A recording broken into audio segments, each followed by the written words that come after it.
In this exercise, we're going to be discussing calculating the physical properties. Basically, if you come in here and right click and go to iProperties, click on the physical tab, you can actually see how much this machine is going to weigh. If I close out of this and I go into this part, say iProperties, physical, it tells me that this is 1,500 pounds of steel basically. It's high strength, low alloy, and all this information. You notice I can't change any of these other than the requested accuracy. Because I'm in an assembly environment, I can't modify that.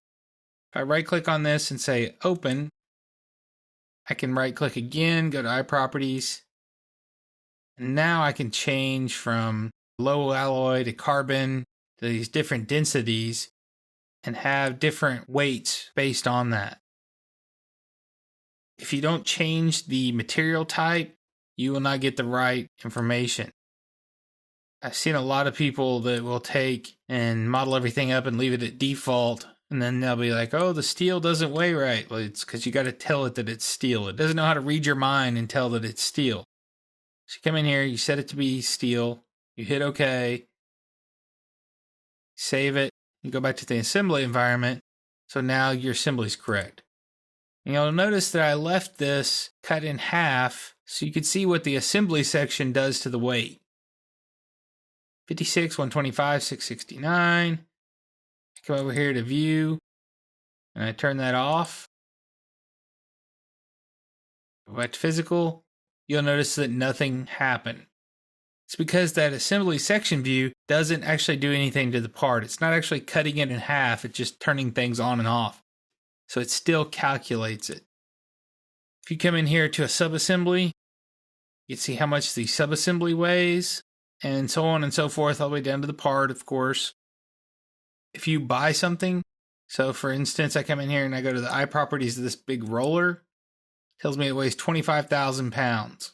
We buy this roller, and I just modeled it as a solid. Come back over here to my section view again. Just because I'm not going to spend a whole lot of time remodeling something that I'm going to turn around and purchase. But I know that they don't really make these things out of solid steel. They make them out of some kind of layers. They may fill them. They may be hollow. These little shafts like this aren't going to hold a 25,000 pound, 24-inch diameter roller, especially if there's something going through here. So what you need to do is adjust the weight of these rollers to what they actually are. So if you buy something from Grainger or you go out and you order something from somebody else, what you can do is you can come in here and override this inside of the part. So I could say open, go to the iProperties in the part. I don't really care what the material is because I'm not going to model this exactly. Say it's 2,500 pounds according to Grainger. You'll notice right away I get the little hand here, and to me it looks like somebody's sitting there tapping their fingers.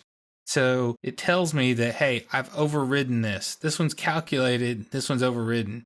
If for some reason I wanted to get rid of this, I just highlight it and delete it and say update.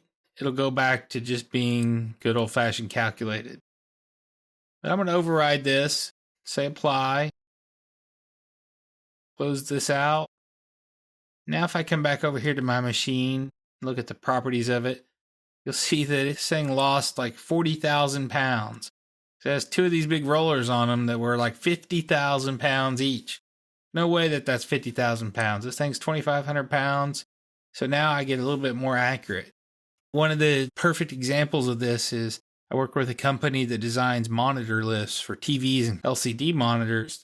Well, I'm not going to take the time to model every single little circuit, every single solder, chip, everything inside of that LCD monitor, get the weight just right. Weight's very important to us. So instead of going through all that trouble and modeling this TV or computer monitor exactly, you know what I did? Went and looked at the box. Box tells you right there on it. This computer monitor weighs 12 pounds or whatever it weighs. Come in here and overrode it. And now I can do calculations. I can actually do simulations and see what's going to happen to my lift when I lift it up and down with that. And I can even have it be solid. I can have it be a dumb block. You know, I did make it look a little bit like a computer monitor, but I didn't have to take the time and make it perfectly beveled exactly the way it is, because I just want the generic size and shape of it and then how much is it going to weigh. Now it tells me here that this is the hand and the calculator, so some of these are real, some of them are overridden. So it's pretty straightforward. You can do a lot with this, and it's very, very accurate. I had one engineer tell me that a design from 1939 was off an inventor because it weighed a different amount. It was 120,000 pound structure. He said it was off by 600 pounds. Now, number one, 600 pounds and 120,000 pound structure, I am fine with that accuracy. If I get it that close, I'm happy.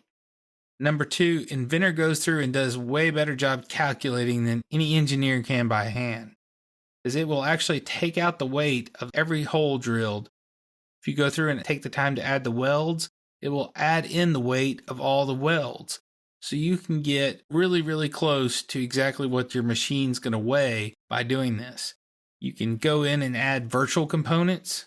So if you were going to add something to this, say we were going to fill these things up with water. So I could model these without the water, and then I could go through and add a virtual component and know that these things hold, 500 gallons of water, 5 times 8, I could get the exact 8.42 or whatever it is, do the math and put that in there and know exactly how much of those things are going to weigh full of water even. So you could do all kinds of things like that and get your very accurate weights in there. It'll also do the center of gravity. Tell me where the center of gravity is on this machine. If I turn this off here, see the center of gravity. Tells me if this is centered or not. Can be very important on some machines, and it is based on that. If I come in here and open this up and override something, for example, I open this up and I override the physical. Instead of this weighing 14 pounds, say it weighs 1,400 pounds. Close it out, save it. Turn off my center of gravity, turn it back on.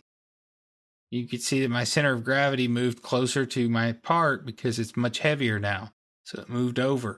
It understands that that thing is heavier and it weighs more. So play with this a little bit. It's really easy to use. It's fun to play with.